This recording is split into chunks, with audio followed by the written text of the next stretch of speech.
Por favor, abra a Bíblia de vocês em Efésios capítulo 2.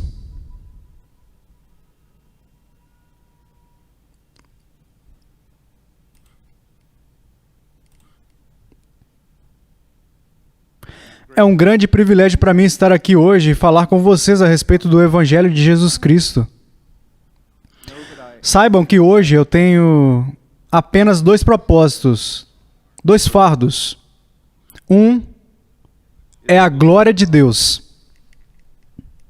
É a glória. E dois, o estado da alma de vocês. Vocês. É uma coisa tremenda ser um pregador do Evangelho. É uma coisa terrível pregar o Evangelho. Eu olho para esta multidão e eu não sou um profeta ou filho de profeta. Mas se os números forem verdadeiros, eu estou olhando para algumas pessoas que vão morrer e vão adentrar na glória pela fé em Jesus Cristo. E estou olhando para outras pessoas que vão morrer e serão lançadas no inferno. É uma realidade incrível, né? Quando você crê nessas coisas. Você olha para as pessoas, como eu estou olhando para vocês, e não sabe o quão bom ou quão bem está a sua alma. E esse é o propósito aqui hoje. Eu estou muito velho para me preocupar quão bem você pensa o que eu prego. Eu poderia me importar muito pouco com a eloquência. Faço isso porque eu quero que as pessoas sejam salvas. Agora, eu vou tentar dissecá-lo.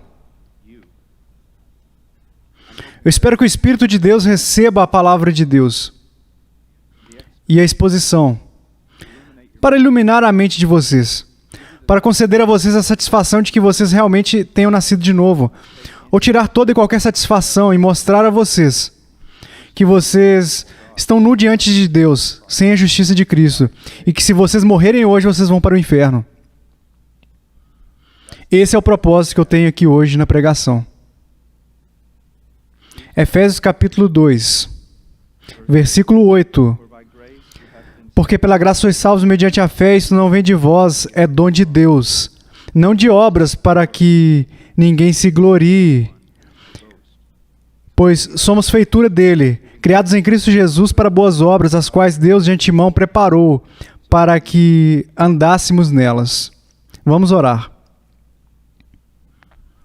Pai, há coisas que precisam ser realizadas aqui e que ninguém mais pode fazer. Senhor, para a glória do Teu Filho, para o louvor do Teu Filho, que o Teu Espírito venha iluminar e regenerar, concedendo luz e vida para aqueles que escutam a Tua palavra. Conceda segurança a quem Te conhece. Tire toda a segurança daqueles que não fazem isso. Em nome de Jesus. Amém. Acho que se eu pudesse dar um título para essa pregação, seria numa forma de uma pergunta. Você é uma obra de Deus? Há evidência de que o Deus que você declara que começou uma boa obra em você no dia da salvação, está continuando essa obra? Existe uma evidência de que Deus está trabalhando em você? Não que Ele acabou de te salvar da sua condenação, mas que Ele está salvando você do poder do pecado. E que você tenha esperança de que um dia Ele vai te salvar da presença do pecado. Pode ser dito dessa maneira. Deus assumiu o controle da sua vida? Ou você é capaz de fazer isso? O que te agrada pensar nisso? No que você quer pensar? Além de qualquer intervenção paternal do Senhor, uma intervenção de Deus. Eu estou diante de vocês hoje como um cristão normal. Mas eu estou 100% ciente de que eu não pertenço a mim mesmo. E eu sei disso. Se eu der um passo em falso, se eu seguir um caminho que Ele não prescreveu, Ele virá atrás de mim. E Ele vai tratar comigo. Ao ser salvo, eu estou em uma posição que eu não posso fugir de Deus. Ele não vai deixar eu fugir.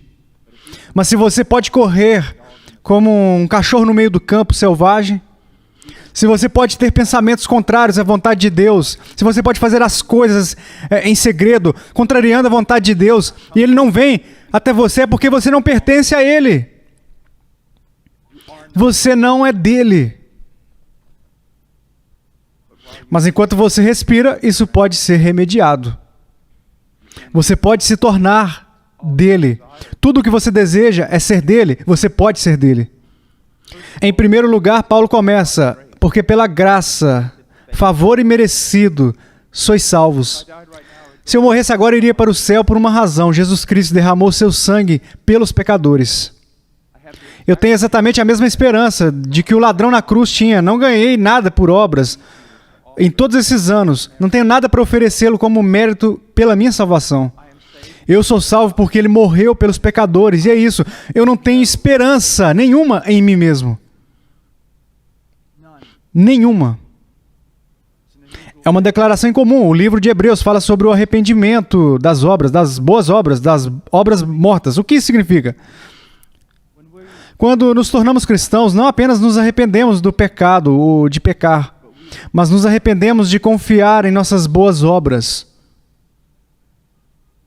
Você não vai para o céu com um fiapo de justiça própria nas suas costas.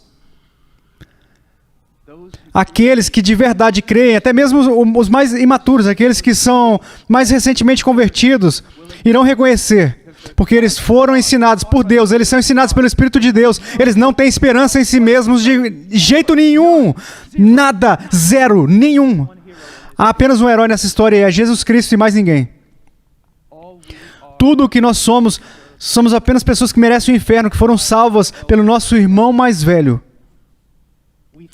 Falhamos em todos os aspectos da aliança de obras.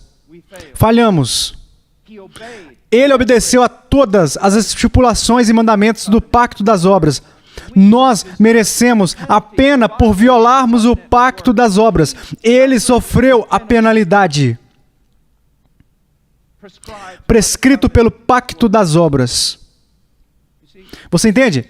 Diz que sois salvos pela graça, mas você também pode dizer isso. Toda pessoa que é salva pelas obras.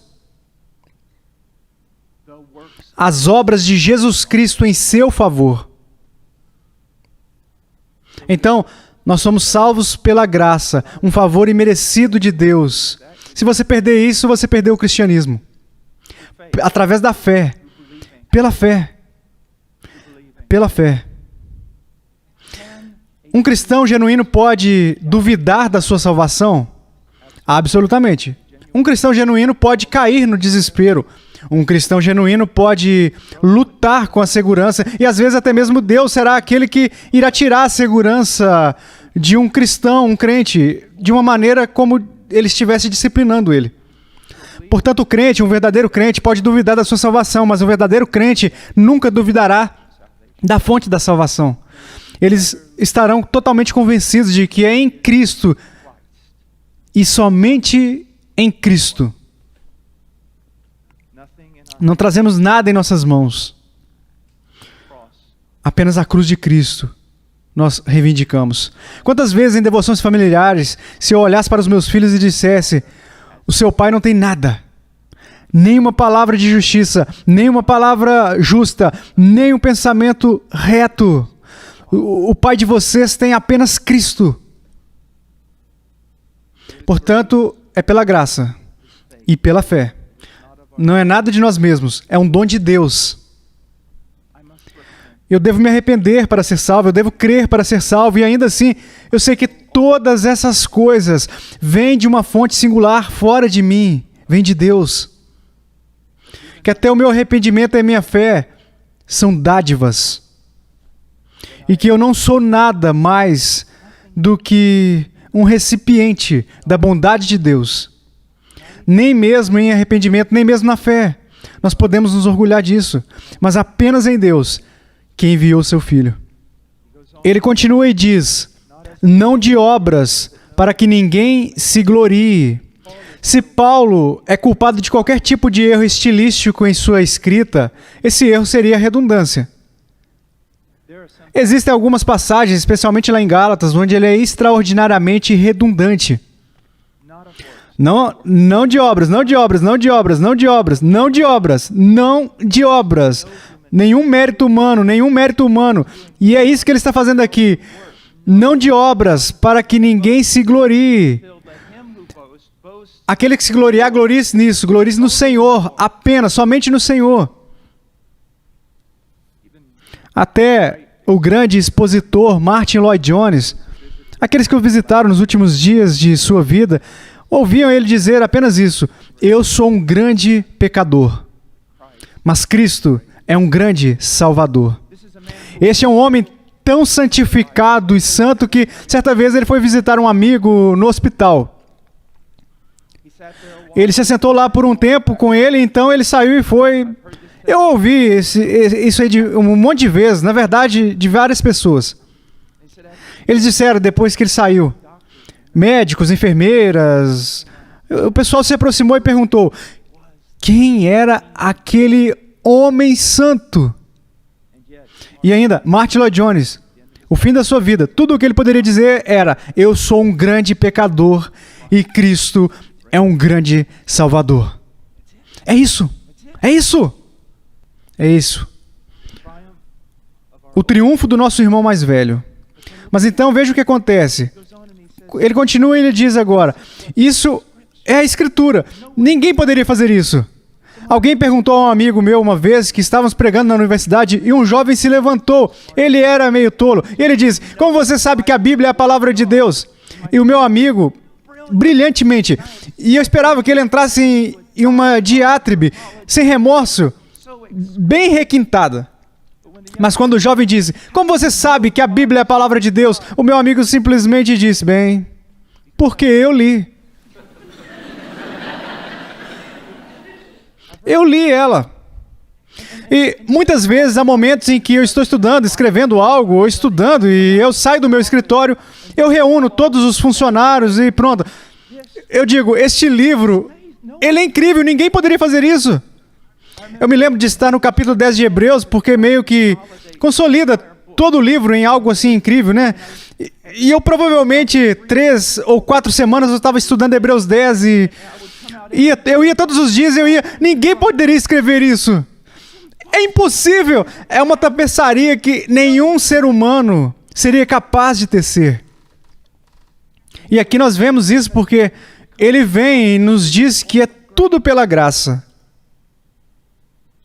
O que poderia levar algumas pessoas não instruídas a pensar imediatamente no antinomianismo. Por isso, acreditamos em Jesus e vivemos como o diabo. Acreditamos em Jesus e não há nenhuma mudança necessária em nós. Acreditamos em Jesus e permanecemos no mundo. Agora, veja o que ele diz. Ele continua e diz, pois somos feitura dele. Agora, feitura dele, eu quero que vocês saibam. E Paulo, ele diz que não começou naquele momento que você foi salvo porque você creu. Tudo começou antes da fundação do mundo. Essa é uma obra longa. Essa é uma obra bem pensada. E o fim dessa obra... Você sabe por que a obra não vai falhar? Primeiramente, não é apenas porque Deus te ama. Ela não vai falhar por causa da sua reputação. O seu nome está em jogo. Ele está demonstrando o que pode fazer. Ele não vai permitir que isso falhe. Veja, não se trata apenas de você chegar à linha de chegada e ser recompensado por ter chegado lá. É a respeito de você chegar à linha de chegada e ele ser adorado porque foi ele quem te carregou. Você sabe, aquele pôster lindo que tem uma foto de uma areia e umas pegadas e diz, sabe, caras caminhando nesse sonho e ele vê as pegadas de Deus caminhando bem ao lado assim dele. Mas quando ele chega nesses tempos difíceis, há apenas um conjunto de pegadas. E ele pergunta, Deus, onde o senhor estava? Suas pegadas desapareceram. E Deus diz, não, meu filho, foi nesse momento que eu te carreguei. Essa é provavelmente a coisa mais estúpida que eu já ouvi. Sem dúvida, essa é a coisa mais estúpida que alguém já escreveu. Agora, vá arrancá-lo da parede. Eu nem me importo se a sua avó deu para você, basta simplesmente arrancar da parede. Ele sempre carregou você. Ele te carregou desde o ventre. Antes mesmo de você se converter, ele carregou você. O que você está pensando?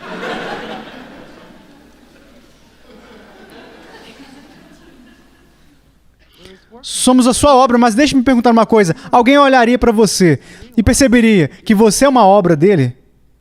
Que você não é mais de você mesmo?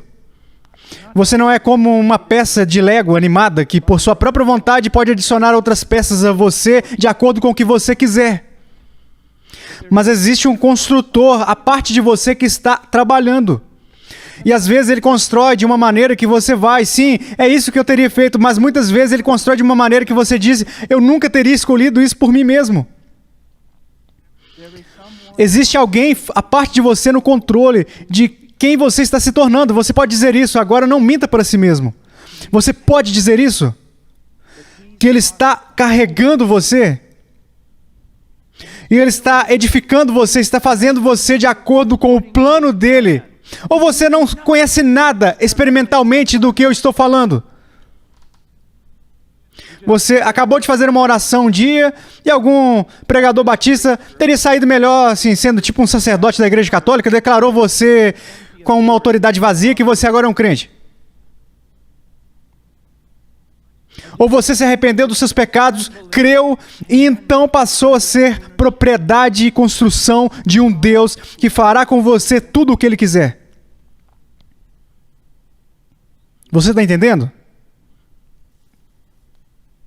Agora, pois somos feitura dele, criados em Cristo Jesus para boas obras. Você diz, sim, eu estou em construção, sou uma das peças de Deus em que Ele está trabalhando. Prove. Prove isso. Onde estão as suas boas obras? Onde estão suas boas obras? Você diz, bem, boas obras, elas não nos salvam. Você acabou de dizer que elas não salvam, absolutamente, elas não nos salvam. As boas obras são o resultado de termos sido salvos. As boas obras são a manifestação contínua do poder da graça. Do poder de Deus. Aquele que começou uma boa obra em você vai finalizar. Onde estão elas? Jovem, saiba disso. Se você realmente se converteu, isso também será requerido de você. Nunca pense que essa pessoa, sabe, confiou em Cristo aos 10 anos. E não devemos esperar qualquer transformação. Sim, nós devemos esperar. Sim, devemos, de fato. É isso que os pastores sábios procuram. A graça transformadora. Graça salvadora. Uma graça transformadora. Você está salvo? Você é uma feitura dele? Como você sabe? Ele te convenceu do pecado? Ele te lidera num caminho de retidão? Você tem a sensação de que não é mais de si mesmo? Veja, isso é real, isso é sobrenatural. Esta é a salvação.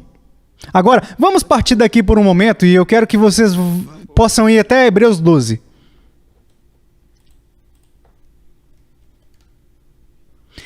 Os crentes em Hebreus eram os crentes aqui no livro de Hebreus, eles estão aqui no capítulo 12. Vemos que eles estão passando por várias provações e perseguições. Isso os abalou um pouco. Se Deus é nosso Pai, por que estamos passando por tanto sofrimento? Agora aqui está algo que eu quero que vocês entendam sobre a disciplina de Deus. A disciplina de Deus nem sempre é, principalmente assim, o resultado de sermos rebeldes. Portanto, a maioria das pessoas tem uma ideia. Sim, Deus vai te disciplinar quando você for obstinado a fim de te trazer de volta, a fim de te alertar para que você nunca mais faça de novo. Mas nem sempre essa é a causa da disciplina. Quando eu era menino, eu queria ser jogador de basquete. Eu tinha as pernas fracas. Então, lá na fazenda, nós íamos por uma estrada onde a gente ia distribuindo feno durante todo o inverno para o gado. E a gente chegava ao final da estrada, estávamos provavelmente a cerca de 1 quilômetro de casa. Então meu pai, as minhas botas ali, ele tinha umas botas grandes, pesadas, ele colocava mais peso nos tornozelos para eu correr atrás do caminhão. E eu não desobedecia ao meu pai. Eu não tinha feito nada que precisasse de correção. As minhas pernas estavam fracas e precisavam ser fortalecidas. O meu pai me disciplinou. Era necessário. Não era porque eu era desobediente, era porque eu precisava me fortalecer. Eu precisava mudar. Então saiba disso. Bem, vamos olhar. Versículo 7. Capítulo 12. É para a disciplina que perseverais. Deus vos trata como filhos. Pois que filho há que o pai não corrige? Mas se estáis sem correção, de que todos se têm tornado participantes, logo sois bastardos e não filhos. Você pode correr? Você pode fazer o que você quiser? Você pode vir aqui e fingir ser um religioso? E também estou falando para vocês, jovens. Você pode vir aqui, fingir ser obediente, ouvir o estudo da Bíblia e tudo mais, mas na sua vida particular, nos seus próprios pensamentos ocultos, quando ninguém mais está olhando, você saboreia o pecado, você ama o pecado, você se deleita no pecado. E Deus, os seus pais não sabem disso, mas Deus, que é onisciente, sabe disso e não faz nada. Ele não é esse tipo de pai. Ele não é um pai que abandona. Se você pode correr livre por aí no pecado sem a disciplina de Deus, é porque você não é um filho de Deus. Agora, ele é paciente, ele é misericordioso. Mas não se engane, você não vai continuar pecando se pertencer a ele. Você não vai. Vocês se lembram da passagem de Esaú? Amei Jacó e me aborreci de Esaú. Pense nisso por um momento. Deus abençoou Esaú. Cada promessa feita a Esaú, Deus cumpriu. Esaú era rico. Esaú era poderoso.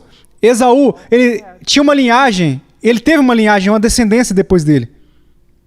Ele tinha. E não há nenhum relato nas Escrituras onde vemos Esaú sofrendo.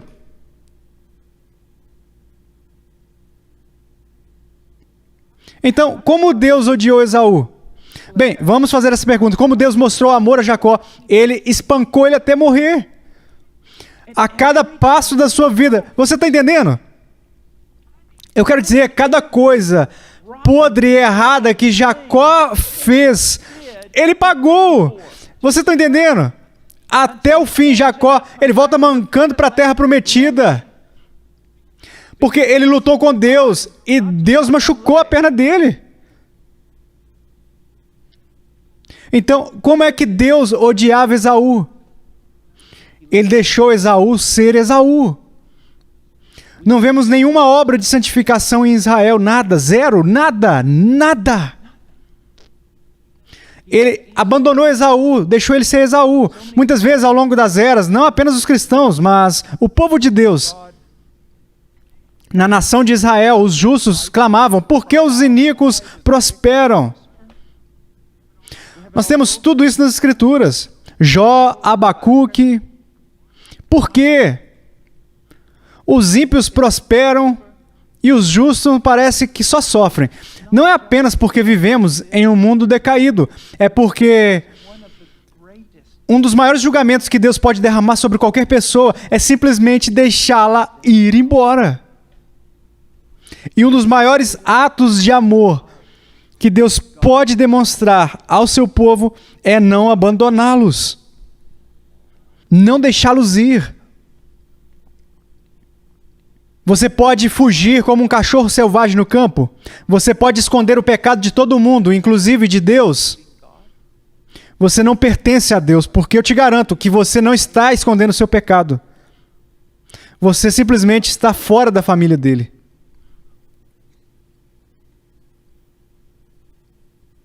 Então Deus, ele trabalha e ele assume o controle. Ele trabalha e assume o controle de cada um que ele salva. Agora vamos para uma passagem das Escrituras no Antigo Testamento, onde isso se torna um tanto claro. Vamos para Ezequiel 36. Aqui Deus está prometendo renovar a nação de Israel. Mas existem alguns princípios aqui, existem algumas coisas que podemos extrair deste texto, que se aplicam ao povo de Deus em todos os lugares. Em primeiro lugar, no versículo 22, capítulo 36, ele diz... Diz, portanto, a casa de Israel, assim diz o Senhor Deus, não é por amor de vós que eu faço isso, ó casa de Israel, mas pelo meu santo nome, que profanaste entre as nações para onde fostes.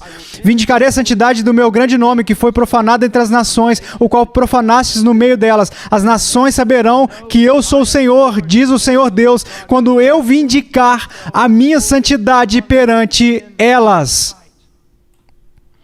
Por que é que quando Deus salva uma pessoa, Ele não vai deixar essa pessoa abandonada sozinha, mas vai trabalhar e trabalhar e trabalhar para santificar essa pessoa, para transformar essa pessoa, para conformar essa pessoa à imagem de Deus? Por que Ele faz isso? Ele faz isso pelo seu próprio homônimo, porque a sua reputação está em jogo. A calúnia seria essa: você tinha o poder de livrá-los da condenação do pecado, mas não tinha o poder de livrá-los do poder do pecado. Você começou uma boa obra neles, mas não conseguiu finalizar. Agora, marca aqui por um segundo, eu quero que vocês corram por um momento para o livro de Números, capítulo 14, onde Deus testa Moisés.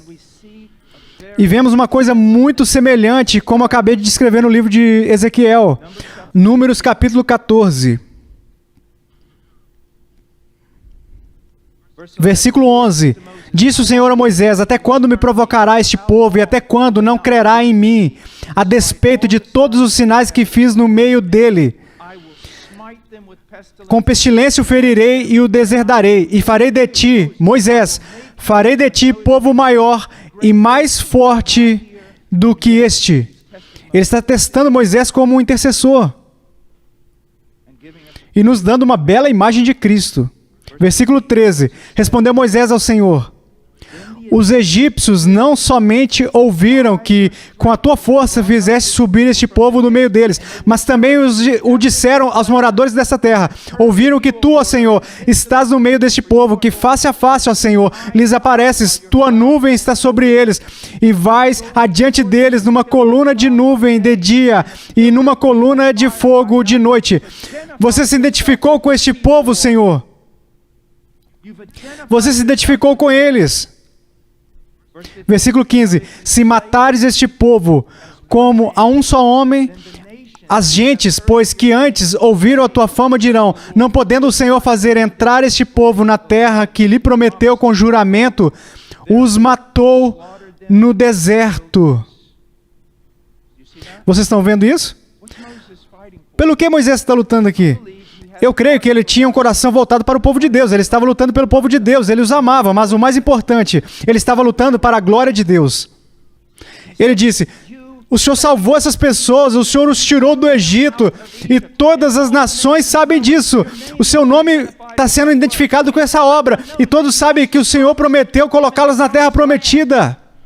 Agora, se o Senhor matá-los aqui no meio do deserto, todos dirão que o Senhor não pôde fazer o que o Senhor decretou que iria fazer.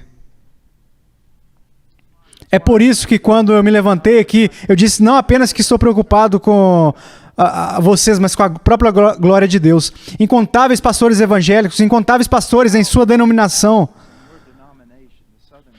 as Batistas do Sul, eles trazem blasfêmia ao nome de Deus. Blasfêmia, e vocês precisam saber disso. E no dia do julgamento, isso não irá terminar bem para eles. Eles pregam um evangelho tão superficial, eles não têm nenhum conceito de conversão, regeneração, ou da obra do Espírito Santo na alma de um homem. E assim a grande maioria da igreja é carnal, porque a grande maioria das suas assim chamadas igrejas não são convertidas e não são regeneradas. Então as nações olham. As nações olham e dizem: onde está o Deus de vocês? Então, as Escrituras cumprem, o nome de Deus é blasfemado por vossa causa. Não. Deus salva um homem da condenação do pecado e Deus não vai deixar ele fugir, porque ele começa a salvá-lo do poder do pecado. O crente alcançará a perfeição nesta vida? Absolutamente não. Mas haverá uma mudança perceptível. Sim. Por quê? Porque houve uma mudança ontológica. Veja, se algum homem está em crise, uma nova criatura, você simplesmente não virou a página, você simplesmente não decidiu entrar para um clube, você simplesmente não se fortaleceu em sua vontade de viver de uma nova maneira. Não, você foi ontologicamente alterado, sua natureza foi transformada, seu coração foi mudado, você se tornou uma nova criatura. Uma nova pessoa. Você se torna parte da nova criação, do novo céu e da nova terra. E Ele está se preparando para isso. Agora, Ele transformou você ontologicamente. O que eu quero dizer é que Ele mudou a sua própria natureza. Então Ele começa a trabalhar em você a fim de prepará-lo para este novo céu e nova terra que Ele está criando. Vemos isso. Vamos voltar para Ezequiel. Deus vai salvar Israel. Agora eu quero que vocês vejam o versículo 24. Eu quero que vocês vejam a salvação, talvez de uma perspectiva diferente. Eu converso com pessoas e elas dizem, cristãos, eu digo, por que vocês se arrependeram? Ah, eu acreditei, eu fiz isso, eu tenho feito isso e aquilo. Vejamos o versículo 24 do texto. Deus diz, tomar-vos-ei de entre as nações. Tomar-vos-eis e vos congregarei de todos os países e vos trarei para a vossa terra. Então aspergirei água pura sobre vós e ficareis purificados. E aspergirei água pura sobre vós e ficareis purificados de todas as vossas imundícias, de todos os vossos ídolos vos purificarei. Dar-vos-ei coração novo, porei dentro de vós espírito novo, tirarei de vós o coração de pedra e vos darei coração de carne. Porei dentro de vós o meu espírito e farei que andeis nos meus estatutos e guardeis os meus juízos e os observeis. Olhem para isso. A salvação é uma obra que Deus está fazendo para demonstrar a sua glória, não apenas aos homens, mas aos anjos. E Ele não vai deixar isso falhar. Aquele que começou uma boa obra em você, Ele vai continuar. Ele assumirá o controle da sua vida. Ele vai te colocar em construção. E as pessoas vão ver você mudar. E se não houver mudança, não há obra de Deus. Porque Ele está fazendo isso para demonstrar o quão poderoso Ele é. Vocês estão entendendo? Agora, veja algumas coisas. Versículo 25. Então aspergirei água pura sobre vós e ficareis purificados. De todas as vossas imundícias e de todos os vossos ídolos vos purificarei. Eu conto uma ilustração. Eu fui criado em uma fazenda em Illinois. E os meninos da fazenda adoram nadar em lagos, rios e tudo isso. Eles nadam até na água atrás do gado também. Eles nadam em todos os lados, só não gostam de tomar banho. E eu entrei sujo, eu estava imundo. Talvez alguns de vocês tenham sido criados em uma fazenda. Cada fenda tinha uma sujeira no meu corpo. A minha mãe disse, vai tomar banho. E eu disse...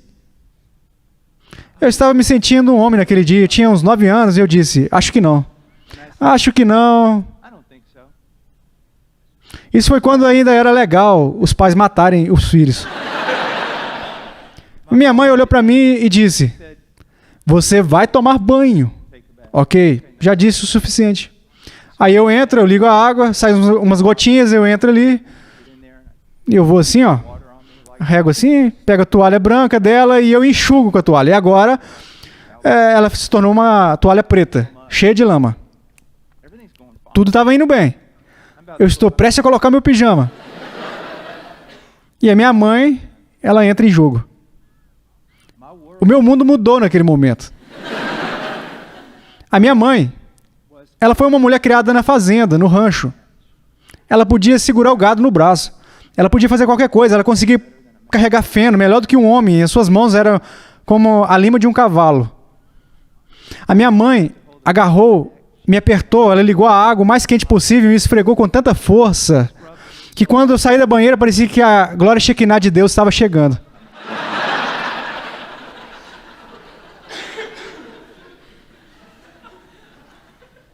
Ela disse, eu vou borrifar água limpa em você e você ficará purificado. Adivinha? A minha mãe é mais poderosa do que o Deus da maioria dos pregadores.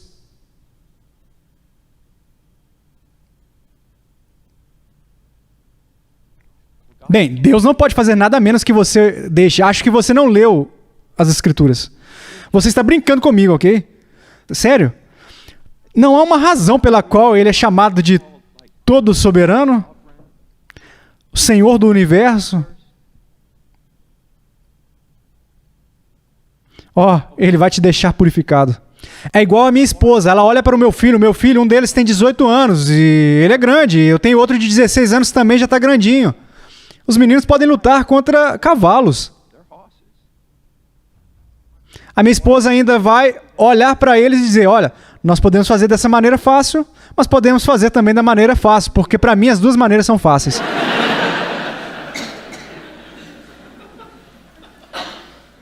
Quero dizer a vocês, com Deus, Ele pode fazer do jeito fácil ou do jeito fácil, porque para Ele as duas coisas são fáceis.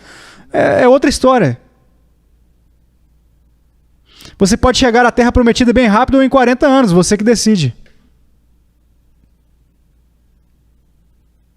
Mas aqui está uma coisa incrível. Ele muda o nosso comportamento, nos faz caminhar com Ele, porque nos transforma ontologicamente, transforma a nossa natureza, nos faz novos, nos concede um novo coração, uma nova natureza, que possui afeição pela justiça. E quando nós vemos a sua lei justa, agora nós queremos obedecê-la. E quando não obedecemos, o que muitas vezes não fazemos porque ainda estamos em um processo, lamentamos porque nós não fazemos. Porque veja o que ele diz, 26, além disso, aqui, dar-vos-ei coração novo, e porém dentro de vós espírito novo. Tirarei de vós o coração de pedra, e vos darei coração de carne. A carne, geralmente, na Bíblia, é algo negativo, mas não aqui. Aqui se refere a algo vivo.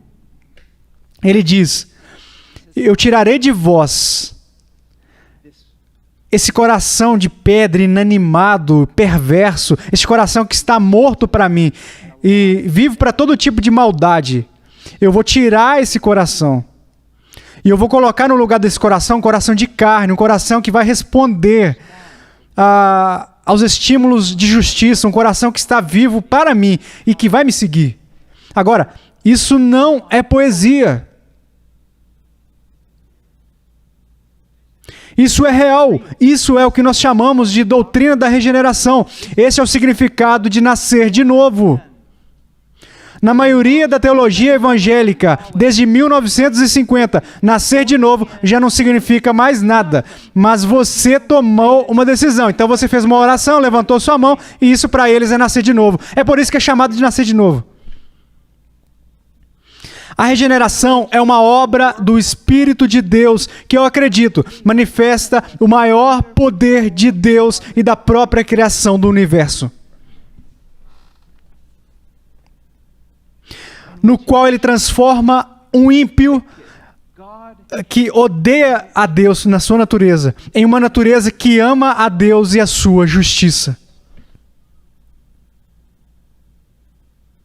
Eu ouço um pregador dizer assim, se pudéssemos mostrar ao mundo Jesus, se simplesmente vivêssemos como Jesus, o mundo ia crer. Se apenas vivêssemos como Jesus, o mundo nos crucificaria.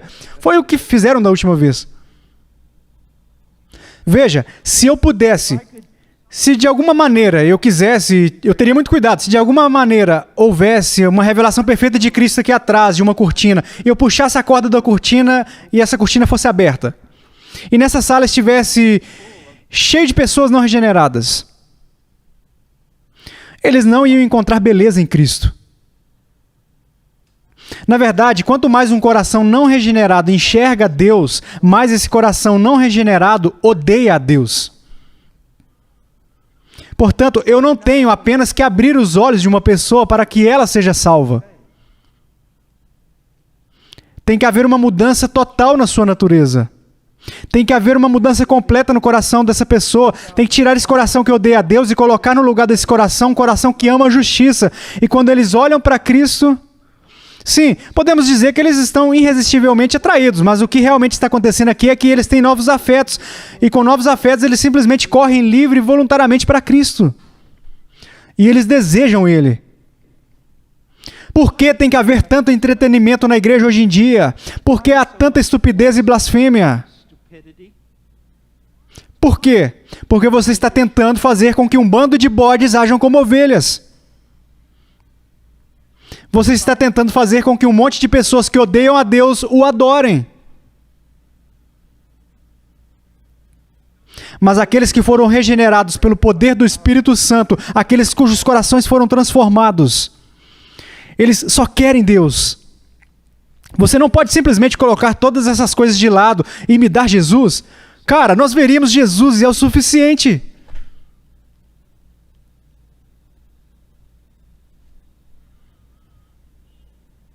Veja o que ele diz: porei dentro de vós o meu espírito, e farei que andeis nos meus estatutos, guardeis os meus juízos e os observeis.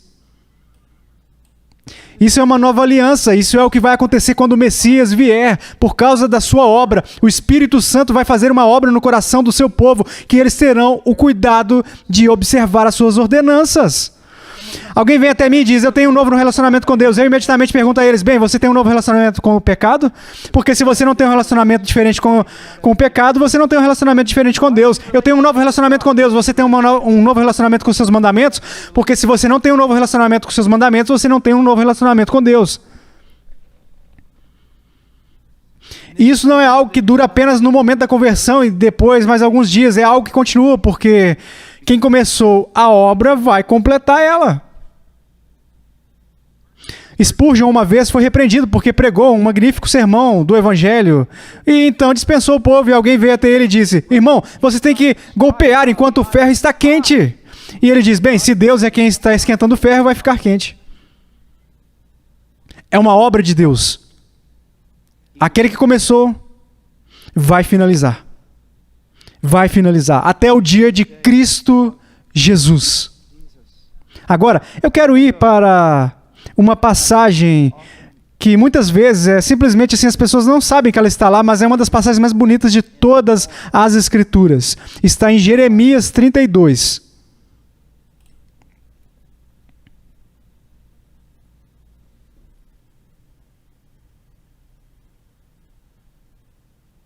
Jeremias 32. Versículo 38. Eles serão meu povo e eu serei seu Deus.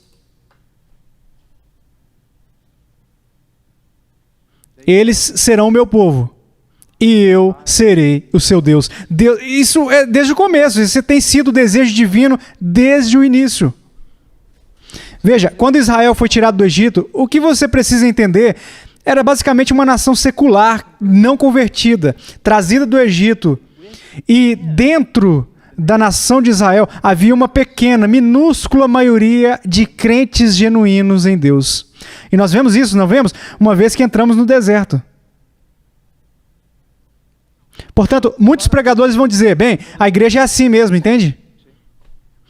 Lá estava a nação de Israel e a maioria das pessoas eram ímpias e carnais e tudo mais. Mas havia um pequeno grupo de pessoas que realmente ia às reuniões de oração nas noites de quarta-feira. Enquanto a igreja é exatamente assim, sabe? A igreja não é assim. A igreja é exatamente o oposto disso. Porque, bem, vamos apenas olhar para Jeremias 31 bem rápido. A nova aliança, versículo 31, capítulo 31, versículo 31. Eis aí vem dias, diz o Senhor, em que firmarei nova aliança com a casa de Israel e com a casa de Judá, não conforme a aliança que fiz com seus pais no dia em que os tomei pela mão, para os tirar da terra do Egito. Porquanto eles anularam a minha aliança, não obstante eu os haver desposado, diz o Senhor.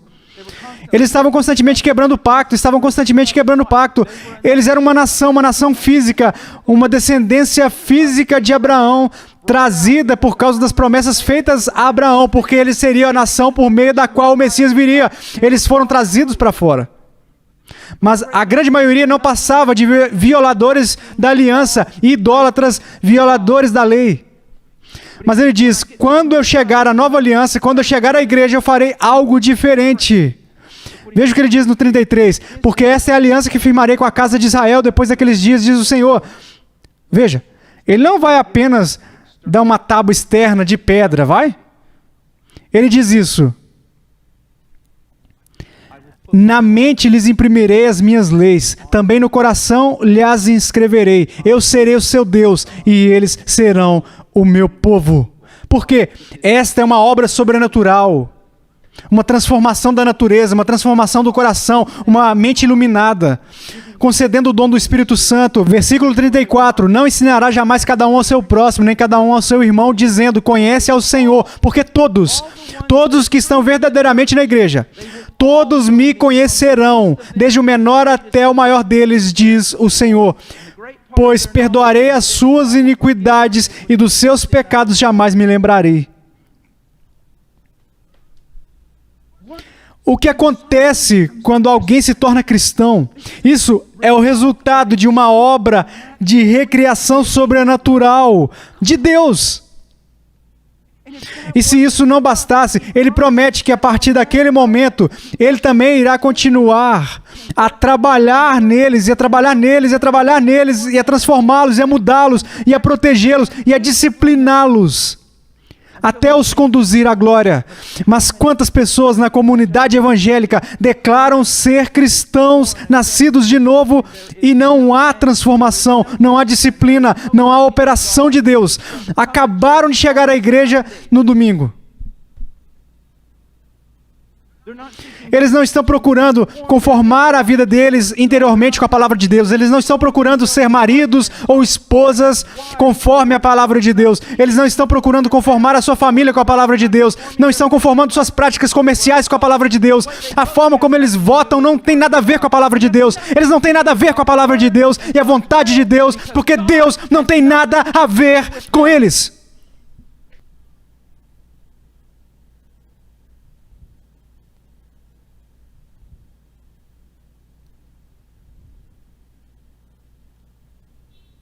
Agora vamos voltar a Jeremias 32. Veja o que diz. Jeremias 32, versículo 39. Dar-lhes-ei um só coração e um só caminho.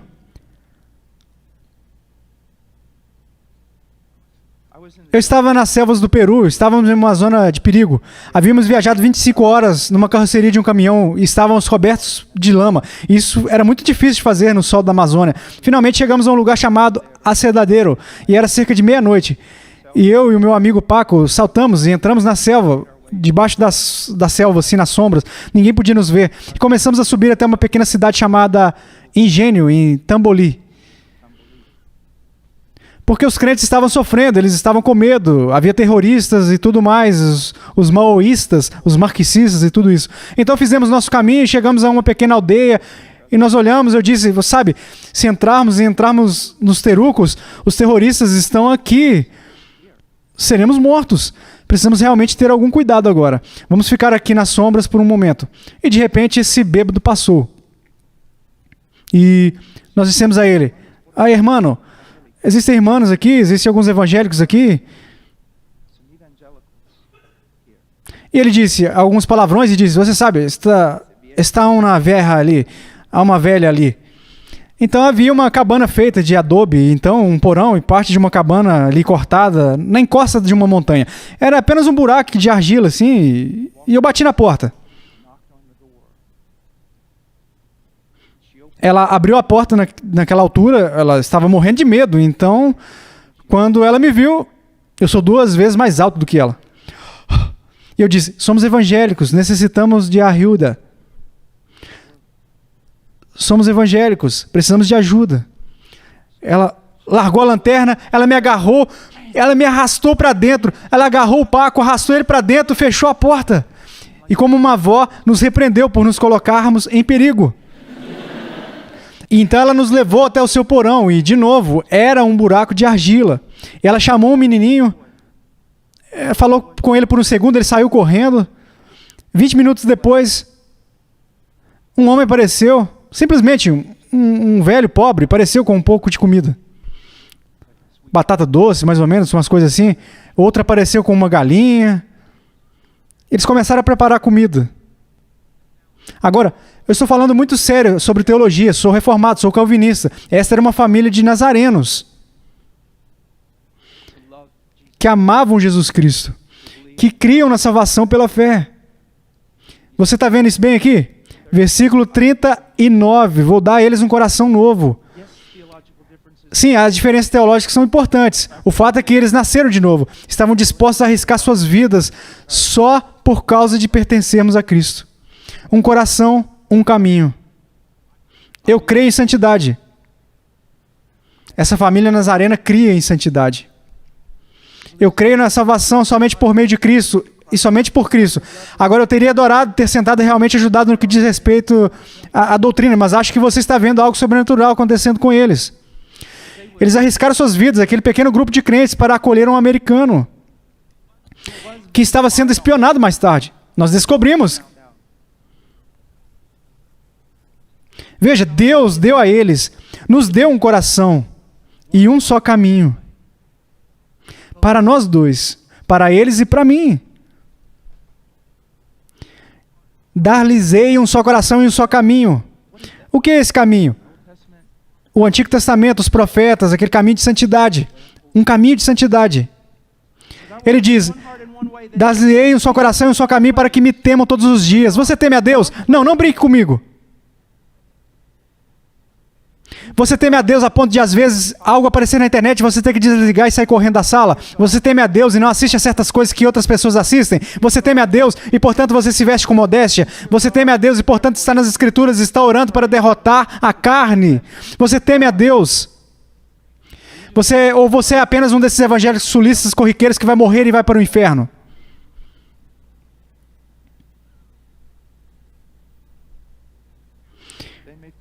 Para que me temam todos os dias, para o seu bem e bem de seus filhos.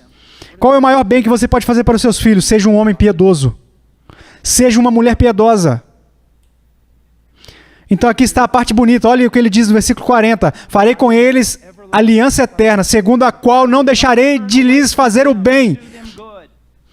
Essa é uma nova aliança. Farei uma aliança eterna com eles, segundo a qual não deixarei de lhes fazer o bem. Deus, mesmo quando Deus me disciplina, Ele me ama e não se voltou para o lado sombrio de mim. Ele está me fazendo bem, mesmo na disciplina. Você está entendendo? O amor dele nunca vai mudar. Mesmo quando Ele disciplina, da maneira mais severa, o seu amor não muda. Mas agora veja o que Ele diz. Segundo o qual não deixarei de lhes fazer o bem. Veja o que ele diz.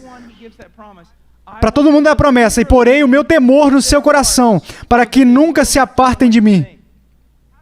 Como você sabe que Deus tem um relacionamento com você, onde Ele não se afastará de você para lhe fazer o bem? Como você sabe que está nesse tipo de relacionamento? Porque você também sabe que Ele colocou o temor dEle no seu coração e você não pode se afastar dEle. Você simplesmente não pode. Você não pode. Você não pode.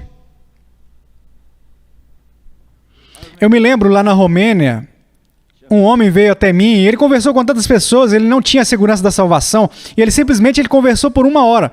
Eu conduzi ele a 1 João, levei ele para tantos lugares nas Escrituras e nós estávamos sentados lá e finalmente eu disse a ele, quantos anos você tem? Acho que ele disse que tinha 20 anos.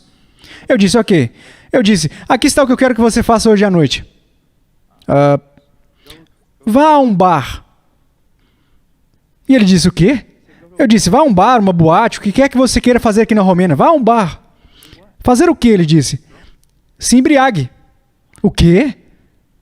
Fique bêbado. Festeje, encontre algumas garotas, tenha o melhor tempo que você puder e simplesmente continue fazendo isso. Ele disse, por que você está dizendo isso? Eu disse, bem, você não tem esperança em Cristo. Você não tem esperança de salvação. Então, sabe, beba, seja feliz e morra amanhã. Eu disse, se você está fora de Cristo, se não tem esperança da salvação, eu disse, pegue o que você puder antes de morrer. E ele disse, eu não posso fazer isso. Eu disse, faça isso. Começamos a gritar um com o outro. Ele disse, eu não posso fazer isso. Eu disse, faça isso. Por que não fazer? Porque eu simplesmente não posso. Eu disse, por que não? Ele disse, porque eu temo a Deus, eu não consigo. E eu disse, farei com eles aliança eterna, segundo a qual não deixarei de lhes fazer o bem, e porei o meu temor no seu coração para que nunca se apartem de mim. E ele disse, Eu pertenço a Ele, não é? Sim. Parece que sim, não é? Eu nunca poderia fazer isso, irmão Paul. Cristo morreu. Mesmo que Ele me mande para o inferno, ainda não posso fazer isso. Porque Ele morreu. Eu disse, filho, as pessoas que pensam assim não estão separadas de Cristo. Você está entendendo? Você está entendendo? Onde você está? Onde você está, Adão? Onde você está? Onde você está? Você está separado de Cristo? Não há evidência de fé genuína? Não há arrependimento contínuo? Para os muitos fracassos que você vê em sua vida, como eu vejo na minha, não há quebrantamento? Não há luto pelo fato de você amá-lo muito pouco? Não há nenhuma evidência de que ele está disciplinando e controlando você? Nenhum? Então vamos examinar nossos corações, examinar os nossos caminhos. Mas lembre-se sempre disso. Nunca, quando o evangelho é pregado, os homens nunca são instruídos a adiar. Hoje é o dia da salvação. Se afaste do seu pecado. Se afaste do seu pecado. E confie em Cristo. Agora, eu quero dizer algo bem rápido, porque algumas pessoas, muitas vezes, são pessoas, então, eles entendem mal o arrependimento. Significa uma mudança na mente. Você diz, bem, isso parece tão superficial. Não quando você entende que a mente é o centro de controle de tudo o que você é. Das suas emoções, da sua vontade, suas ações. Você está sentado aqui calmamente porque não acredita que este prédio está pegando fogo. E você está sentado aqui calmamente porque pensa que o edifício não está pegando fogo. Mas se você mudar de ideia e achar que o prédio está sendo consumido pelas chamas, as suas emoções vão ser transformadas, a sua vontade vai mudar e as suas ações vão mudar. O apóstolo Paulo partiu de Jerusalém para a estrada de Damasco. Na estrada para Damasco, ele partiu de Jerusalém. Ele pensou que Jesus Cristo, ou Jesus, era um falso profeta, o pior que já surgiu em Israel. Ele achava que os cristãos mereciam morrer como hereges. Isso é o que ele pensava. E ele agiu de acordo com o que pensava. Então o que aconteceu? Ele teve um encontro com o Senhor ressurreto na estrada até Damasco. E o que aconteceu com Paulo? Ele teve a mente transformada. Ele percebeu que aquele que ele pensava ser o maior falso profeta e blasfemo da história de Israel, que na verdade ele era o filho do Deus vivo. Ele percebeu que as pessoas que ele pensava serem hereges, que mereciam morrer pelas suas próprias mãos, eram na verdade o povo de Deus, e ele era o perseguidor desse povo. Ele mudou de ideia. E o que aconteceu quando ele chegou a Damasco? Ele foi batizado e começou a pregar o Cristo vivo, que uma vez ele perseguiu. Um homem rico que pensa que a riqueza dele é tudo. Ele acha que a notoriedade dele na cidade é a grande coisa que acontece. Ele pensa que ele é o cara. Ele acha que não há vida melhor do que a que ele tem. Mas todos os dias, quando ele entra na sua empresa, ele tem que pisar na calçada. E há um pregador ali pregando justiça, pregando a Cristo. E ele não pode suportar esse pregador. Mas um dia, ao entrar no seu escritório, ele viu aquilo e ele foi atraído. Porque caiu do bolso do pregador, ele pegou por curiosidade e ele começou a ler aquilo. Então ele desceu, ele ligou para o pregador e disse, por favor, venha até o meu escritório. Eu preciso falar com você. Por quê? Ele percebeu, tudo em que ele acreditava estava errado. Ele estava errado a respeito de tudo o que importava para ele. Ele estava errado sobre a realidade. Ele teve uma mudança de mente. Ele sabia que ele estava errado em todas as coisas. E ele abraçou Cristo como a única coisa certa, a única coisa real, a única coisa verdadeira. Uma menina, ela está no colégio e ela é a rainha da beleza desse colégio. Ela tem uma comitiva que corre com ela e tudo que ela pode fazer é se olhar no espelho e pensar em maquiagem, revistas, líderes de torcida e isso que ela faz. E a superficialidade não vai longe o suficiente para descrever o que a mente dela e o coração são. Tem esse tipo de garota simples que fica sozinha no refeitório todos os dias porque ela não está no meio da multidão e está lendo a Bíblia. E um dia a menina vai ali, a rainha da beleza, só para zombar um pouquinho. Mas aí senta, começa a conversar com ela, percebe que as respostas dela não são o que ela esperava. E sem que os outros amigos soubessem, ela ligou para ela um dia e disse: poderíamos nos encontrar? Eu gostaria de conversar com você. E essa rainha da beleza, aquela rainha do baile, ela descobre que está errada sobre todas as coisas, que a sua beleza é uma feiura, que é tudo superficialidade. E só mostra o quão patética ela é, que ela se enganou em todas as coisas. Ela teve a mente transformada.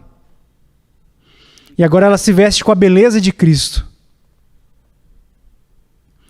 O jovem do time de futebol. E já que o futebol é tão idolatrado, ele é um ídolo. Idolatrado até na igreja. Ele é o cara. Ele é o cara. Ele será um quarterback, ele pode jogar até na faculdade. Ele acha que todo o problema é que a maioria das pessoas da igreja encheu a sua cabeça com esse tipo de ideias. Eles o honram e não a criança que memoriza a Escritura. Então um dia ele deu de cara com o garoto que memorizou a Escritura. Ele não para necessariamente de jogar futebol, mas ele vê que comparado a Cristo, nada mais é do que uma brincadeira de criança, uma coisa tola. E agora ele só quer usar isso para ter algum tipo de testemunho, para poder falar às pessoas sobre Cristo. A sua mente foi transformada. Ele descobriu que o sol não gira em torno da terra, que Deus não gira em torno dele, mas tudo gira em torno do Filho de Deus, que morreu e ressuscitou dentre os mortos. Isso é arrependimento. O arrependimento é quando você reconhece que está errado e se volta para o que é certo, acreditando nisso, confiando nisso, agarrando-se a isso, não apenas como uma fuga da condenação do pecado, mas como um meio de escapar do poder do pecado, de ser transformado e conformado à imagem de Cristo. Isso é ser um cristão. Isso é ser um cristão. Você é cristão? Você é cristão? Você é cristão?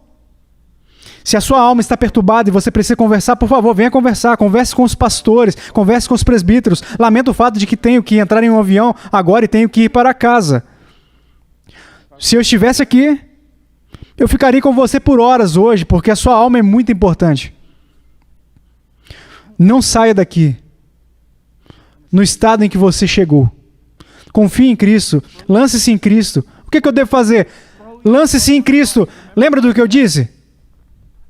Estou salvo agora não porque preguei por 35 anos ou fui perseguido na selva por terroristas pela causa de Cristo. Não, eu estou salvo pela mesma razão pela qual todos são salvos. 2000 anos atrás, o Filho de Deus morreu em uma cruz por este pecador miserável e ele pagou por todos os meus crimes contra Deus. Ele é tudo, eu não sou nada. Ele sempre será o herói. Eu sou apenas aquele que foi salvo pelo herói. Confie nele, jogue-se nele, abandone toda a confiança. Reconheça que você está errado em tudo, que isso não tem nada a ver com Cristo. Então simplesmente se lance em Cristo. Se lance em Cristo. Vamos orar. Pai, obrigado pela tua palavra. Obrigado pelo teu evangelho. Ó Deus, e que possamos pregar isso e fazer os homens crerem, e as mulheres crerem, e as crianças crerem até serem salvos. E para a liberdade da condenação e do poder, em nome de Jesus. Amém.